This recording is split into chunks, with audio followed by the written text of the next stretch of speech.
Welcome to Disrupting Japan, straight talk from Japan's most successful entrepreneurs. I'm Tim Romero, and thanks for joining me. Every once in a while, I come across a startup with a business model that only exists in Japan.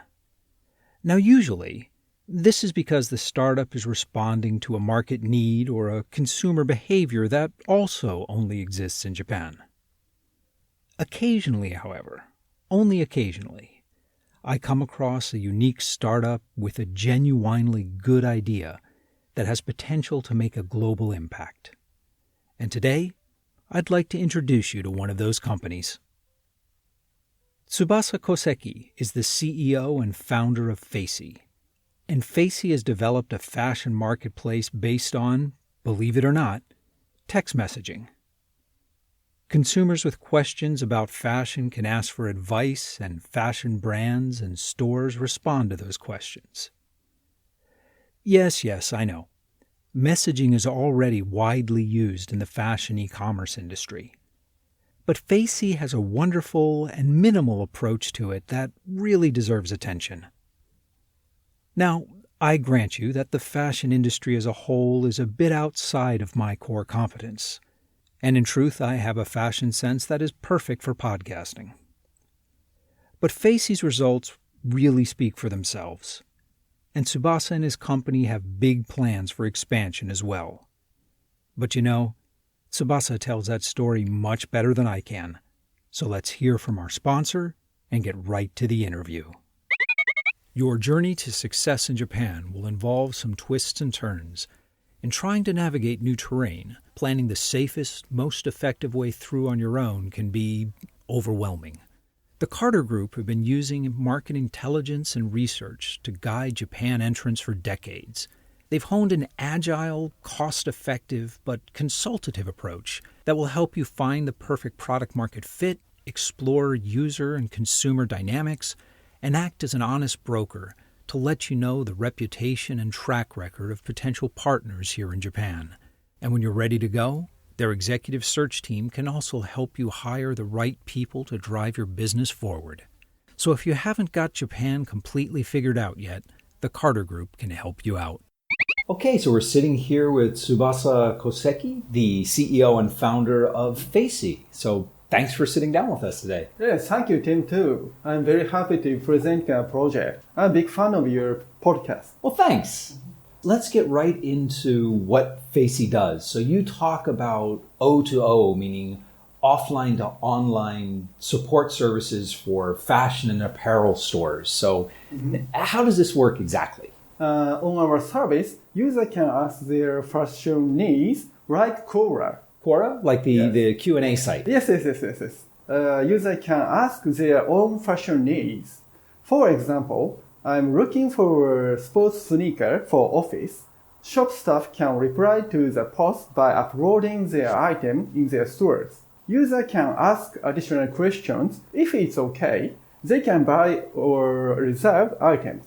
I really think you've got an interesting approach to e-commerce in general, but fashion in particular, where it is this kind of call and response, where you've got customers texting like just random questions. And how detailed are these questions? Are they simple things like, I'm looking for a new pair of sneakers for basketball? Or do you get people saying, I want a blouse that feels more like spring? We have a lot of customers. They ask unique question. In this year, the most impressive question to me, 14 years old junior high school student asked, I am a fashion beginner. I start to learning fashion. What do I have to buy first? Okay. And so how did the shops respond? So many shops respond to her. One of the shops respond with Levi's 501. One shop respond with sneaker. But I can see that being really interesting. Yeah. It's bringing commerce back to a more one-to-one relationship, and that's great. And so the business model is you take 20%? Yes. Do the shops ship directly to the customer, or do you handle the shipping and such? We are handling shipping and payment. We ask Yamato. Yamato is the biggest logistics service in Japan to pick the item to directly to customers. That makes sense. Tell me about your customers. How many customers do you have, and how many stores are part of this system now? Over 500,000 users. But one of our unique points is user can find favorite item by just watching fashion communication via user and shops. So the text that customers post, if they're looking for new sneakers or new fashion, these are public and everyone can see. Yeah, the other user can read. Most of users don't post. Just read. Yeah. Yes, just reading. Now, of that 500,000 users, how many are active? So how many log in, say, weekly? Weekly, about 100,000 users to 200 users. Okay, so it's a very active community. Yeah. All right. And who are they? Are they more men or women, young, middle-aged? What's the typical user profile? Man and woman is same percentage. Really? 50-50 split? 50. Yes. Their age 25 to 35. Okay. They have their job and their salary is increasing. But their available time is decreasing. But I can imagine that 25 to 35 age audience is an incredibly valuable audience to the fashion industry. Yeah. That's the age where people are making brand decisions. Yes. They're, when you go into the business world, you kind of have to throw away your style from college. They have free cash to buy fashion item. Right. And what about on the business side? Is there any particular type of store that is popular? Are they like high fashion brands? Are they chain stores? Are they like outdoor stores? Our main clients in Japan, there are so many middle price brands. In US, apparel market is divided luxury brand or fast fashion. But in Japan, a middle price brand is so strong. Okay. And it's these middle price brands that are the most popular stores on the platform. Yes. General Standard, one of the biggest fashion brand in Japan, using our service. And the 22% of sales is from Facy. Wow. But that does kind of make sense because these mid-market fashion brands in Japan now, in some ways, they've been hurt by the e-commerce revolution. So yes. The major fashion brands, the Chanels and the Louis Vuittons, they have huge marketing budget. The fast fashion retailers have huge marketing budget. Yeah, they've got this special system. But these mid-market brands are sort of stuck in the middle. They can't stake out a brand for themselves. So this ability to communicate and have a conversation is a really interesting one. Yeah. And I think in Asia, they have a big opportunity because people get more money. So people want to buy better product. Yeah, I think so. I mean, there's two things. If you look at a lot of the markets in Asia, there are two things that could work in your favor. First, as you mentioned, there's this growing middle class of consumers who have money to spend on fashion. And second, there's a lot of Asian economies where there's a much larger, younger demographic in that 24 to 34-year-old range. But before we talk about that, let's back up a little bit and talk about you. Thanks so much. So you graduated from Todai and you worked in banking at Mitsubishi and Lloyd's as well. Yeah, after graduating from the Todai, the University of Tokyo, I studied in the university law and internet technology. Therefore, I would like to launch a financial service utilizing internet technology in Mitsubishi Tokyo UFJ. But in most of Japanese company, I think the best way to success to be business development or marketing for huge company. Well, I think all companies value sales. Yeah. So you went into Mitsubishi with an idea that you were going to launch a new product for Mitsubishi? Yes. Oh, you poor thing. But retailer and internet is not a good career. So I decided to work as a relationship manager for a huge automotive company. Okay. Do you know Suzuki? Of course. Yes. Were you just trying to find a career and a job that you enjoyed? Or was this part of kind of a long-term goal of starting your own company? Of course, working in financial industry, I think it's easy to make more money, but I would like to launch our service. So I became 30 years old. I decided to quit job. So why fashion? So I've never really followed fashion. I mean, you can tell by the way I'm dressed. But you mentioned in an earlier interview that you've always been interested in fashion. Yes. If you were always interested in fashion, why the big detour into banking and... Fashion market is very interesting. Because users buy items more frequently in the other market. This reason is same to Amazon. In US, average frequency of user using Amazon, I think 14th time per year. So fashion is very important. User buy item more frequently than the other market. You know, I guess it's an interesting point. The business of selling fashion, selling apparel, is a very, very different business than the business of creating fashion and creating apparel. And very different from finance. Yes. Well, let me ask you this. I've noticed over the last few years in Japan that there are a lot of startup founders that are coming out of Todai. So 15 years ago, for example, Keio University has always traditionally Especially been very... Keio, SFE. Yeah. SFC. SFC. They've been very entrepreneurial. They've produced lots of startups, and Todai traditionally didn't. Graduates went into government or went into banking. Banking industry or the government. But over the last 5 years, there's been so many people from Todai starting companies. So what's changing it? What's driving that change? I think startup environment is growing, especially finance market is expanding. So do you mean the environment, the overall Japan startup ecosystem, or within Todai? Before 2010, there is less funding environment. So established people like Todai can't launch their service because of risk. But after 2010, they can launch their business. So it's just, you think, simply because there's more funding available, it's easier? Same as US. Before 2000, funding environment is not bigger as today.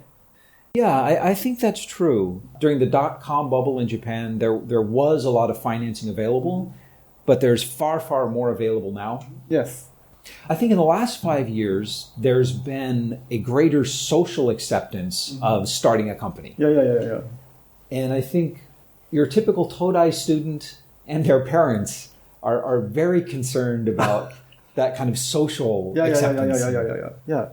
Fortunately, my parents and grandparents own their business. Okay. So, they didn't worry about my career. You know, a very large percentage of the entrepreneurs I interview in Japan have a role model in their family who either started their own company parents of them own family business or did something different with their life, right?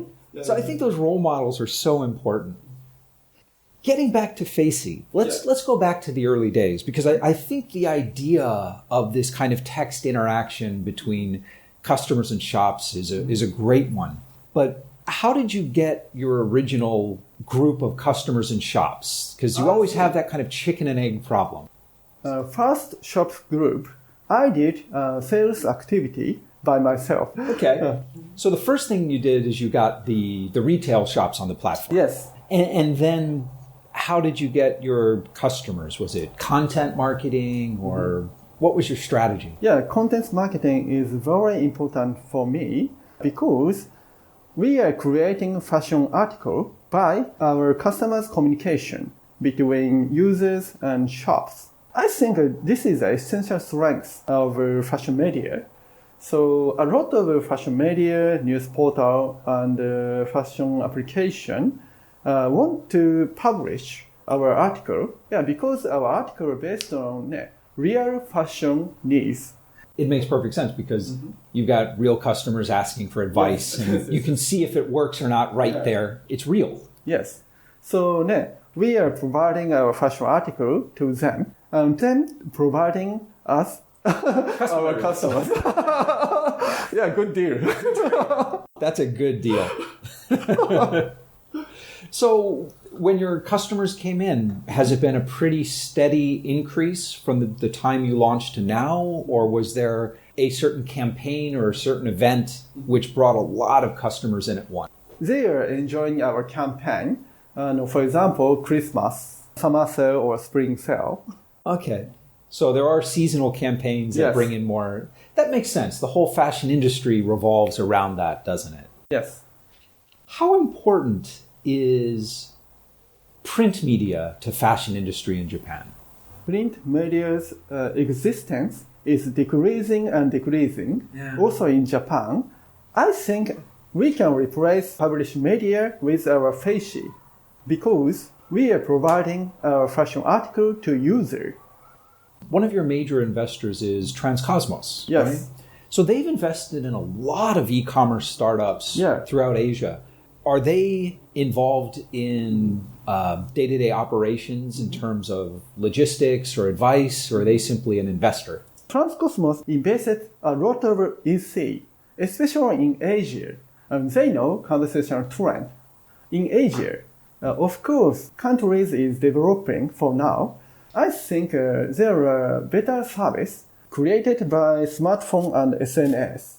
People in Asia usually use SNS or message application to purchase items.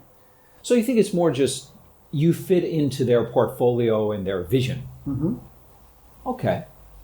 Getting back to Facy and the future of Facy, these individual chats between consumers and brands, do they turn into kind of trusted relationships and people building communities around specific brands? Mm-hmm. Or do you try to keep it more open and fluid? I guess I'm saying, is the conversation more like Twitter or more like Facebook? Firstly, users ask their fashion needs openly to many brands, but after connecting directly shop, they usually use message app. One-to-one. So they move off your platform? Inside our process. Okay. Yes.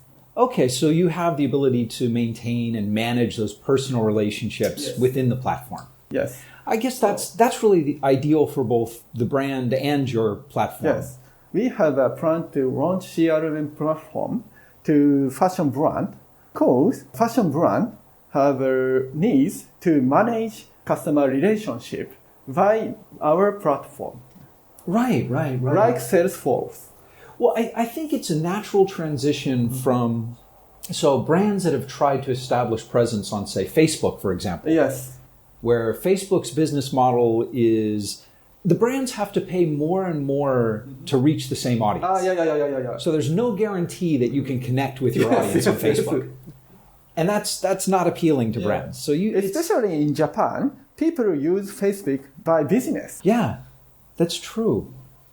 What about pictures? So everything now is text-based, but are you thinking of allowing people to say, upload pictures and say, okay, I need a pair of jeans that will go with this blouse and these shoes. Give me advice. In our beta test, a user can uploading pictures. But little amount of our user use uploading pictures. So most of the users aren't using that function yet. Yeah. Why is that? It seems like such a natural, it's fashion, it's visual. Yes. I think if they have picture, they can find with picture with Google. I suppose, if they know what they're looking for, but I think another case might be, here are the shoes I have and here's the blouse. Find me a pair of pants or a pair of jeans that match it, that go with this. I see. And I think communication is more important. Goal is to find a good fashion item. In some cases, communication is goal. Users enjoy communication with shop staff or other users. So you think just the users prefer the text interface rather than uploading pictures? Most of our users don't uploading in our beta test period. Yeah, but I would like to examine. Yeah, it'll be interesting to watch how people use this new function. And it may be the case, as with so much new technology, that a small group of people will start using it, then everyone will see it and say, oh, that's how you do it, and then start copying it.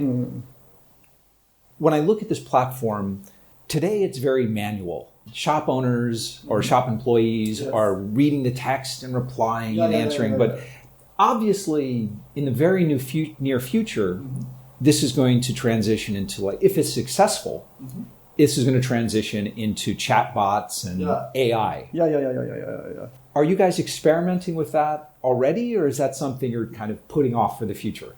We are planning to provide our chatbot and AI service. For example, it's very useful to provide information what customer want to buy. Okay.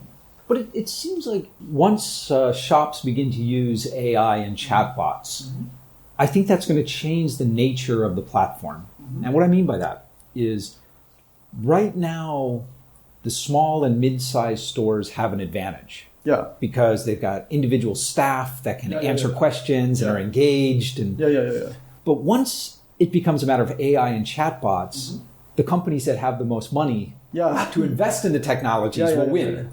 And it'll be interesting to see how that changes the nature of your platform. Let's talk a bit about Japan in general and e-commerce here. Now, one of the biggest differences I've noticed in Japanese e-commerce compared to the US e-commerce is reviews are important everywhere. But I've noticed Japanese users are much less likely to leave reviews than are US users. In US, user can return garment for free, but in Japan, users cannot return item for free. So they have to check in detail. Okay. Well, I guess that also explains why that building up of trust and the direct communication becomes so much more important in Japan. Yes. In Asia, communication is more important than Japan because information environment is not good as Japan. Looking ahead, I think the fashion industry is fascinating to watch, at least from the sales side. Yeah. What kind of innovations in the business model do you think are most interesting right now? Because I think what you're doing is really interesting and new to the fashion space. 4 or 5 years ago, there was a huge trend in fashion boxes and subscription services, and those are mostly going away now. And Stitch Fix. What other new and interesting innovations do you see in fashion retailing? I run a lot from Asia because Asian market is so huge. 50% of fashion commerce is in Asia. In Asia, there are a lot of good service adapting to new information environment. In this area, people don't have PC or television or radio, but people have smartphone. Right. And using SNS or message app every day. Well, it's interesting. So what you're saying is there's kind of a trend towards smallness. Yes. So the big brands from like the 60s were all about creating global brands and giant showcase stores. And during the e-commerce era, it was glossy websites and lots of pretty pictures. And you're saying maybe it's moving more towards individual text messaging and simple interfaces. Yes. Of course, big brand like Prada or Louis Vuitton and Uniqlo. Uniqlo, absolutely. In China, their shop staff or their chat center to use Message app, consumer can ask their own question via Message app. Looking at all of the different fashion retailers and fashion startups in Japan and Asia and the world in general, what mistake do you see fashion startups making the most often? In fashion market, there are big asymmetric information between users and sellers. Most of the fashion startups fail because of this information gap. So do you mean the brands don't know what the customers want, or what type of information is lacking? Seller knows a lot of their fashion item, size, color, and so on. But users don't know. In Japan, it's very uncommon to solve a business issue with social science. Most of Japanese companies like fake science. For example, they thought Japanese apparel market is shrinking because of diversification of lifestyle or digitalization. However, except for Japan, the market size is expanding, although there are bigger diversification and digitalization. When you mentioned that, there's another trend that seems to be going on, and maybe this is why so many brands are having trouble in the digital age, is that the fashion industry, the modern fashion industry, has always been kind of top-down. It's been a handful of designers say, we are setting the trends. Yes, right. Totally agree with you.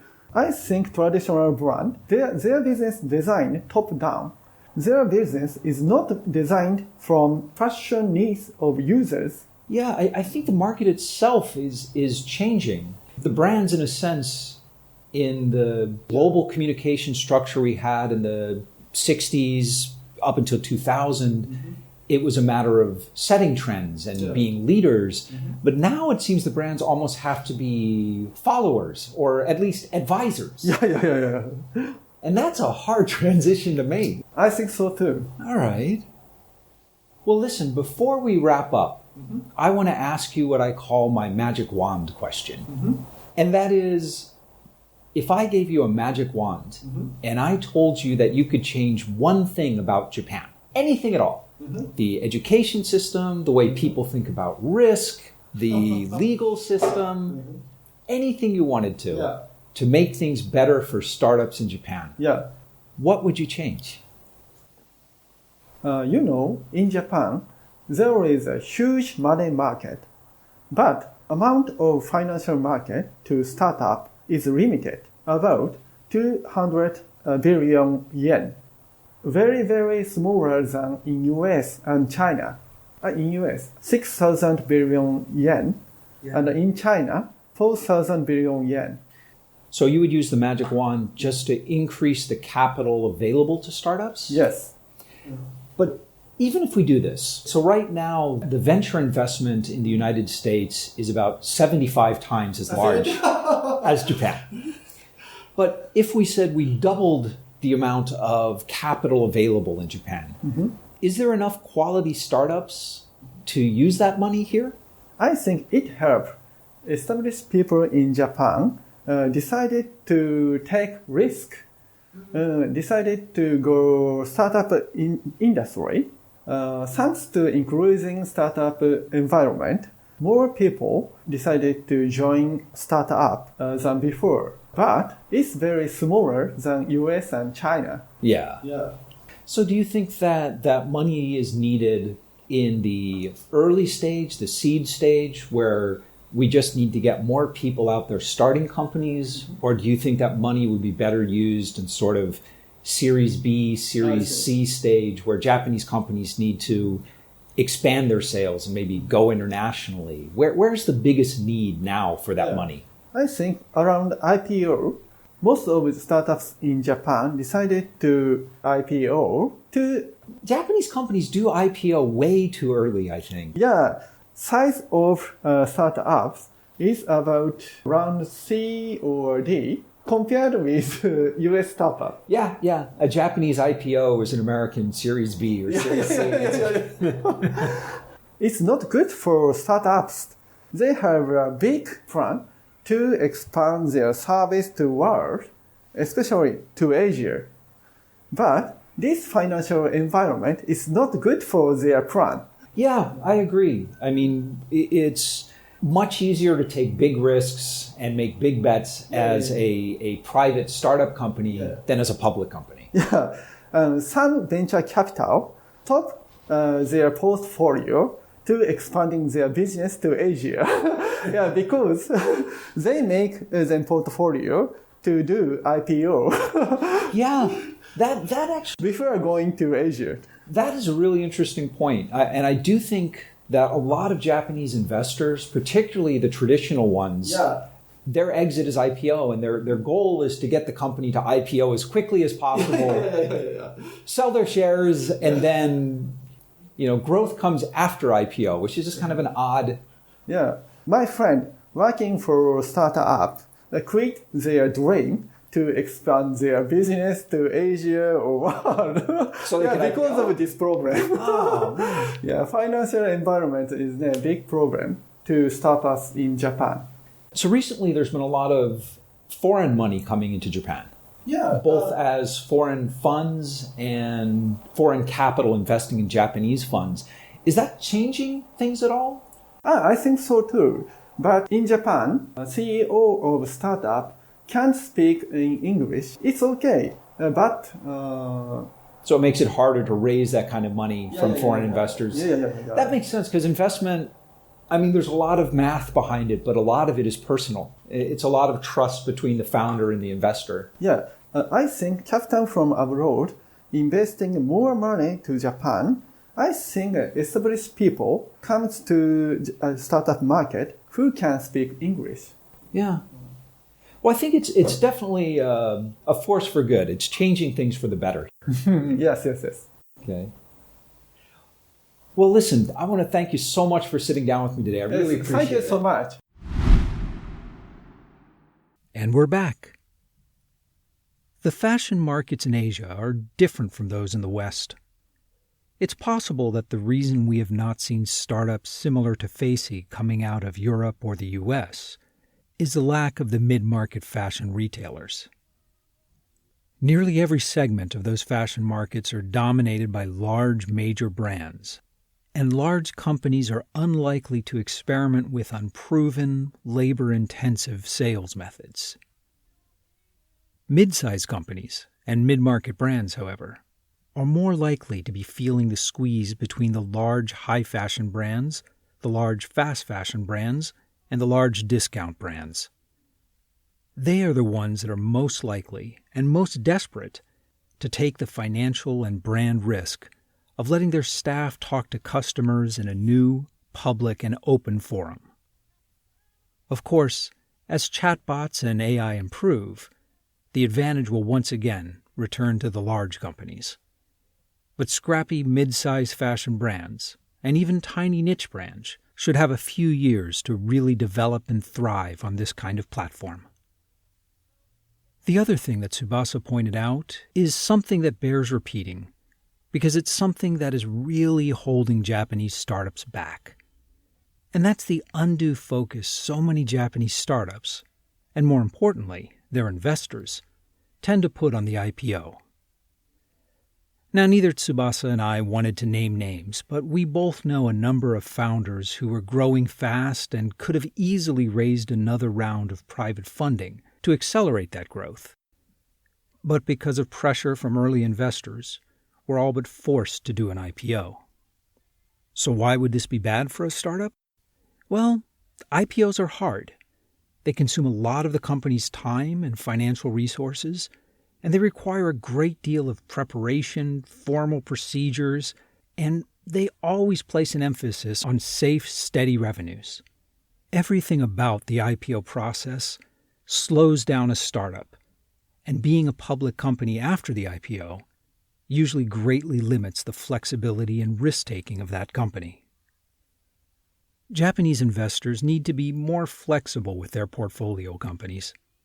A Japanese IPO might provide a safe, medium-term gain, but there are a handful of Japanese startups that have the potential to be multi-billion-dollar global players. In those cases, investors need to be willing to double down and roll the dice again. If you've got an idea about selling fashion or even wearing fashion, I suppose, Tsubasa and I would love to hear from you. So come by disruptingjapan.com/show108 and let us know what you think. And when you drop by this site, you'll see all the links and notes that Tsubasa and I talked about and much, much more in the resources section of the post. And most of all, thanks for listening. And thank you for letting people interested in Japanese startups know about the show. I'm Tim Romero, and thanks for listening to Disrupting Japan.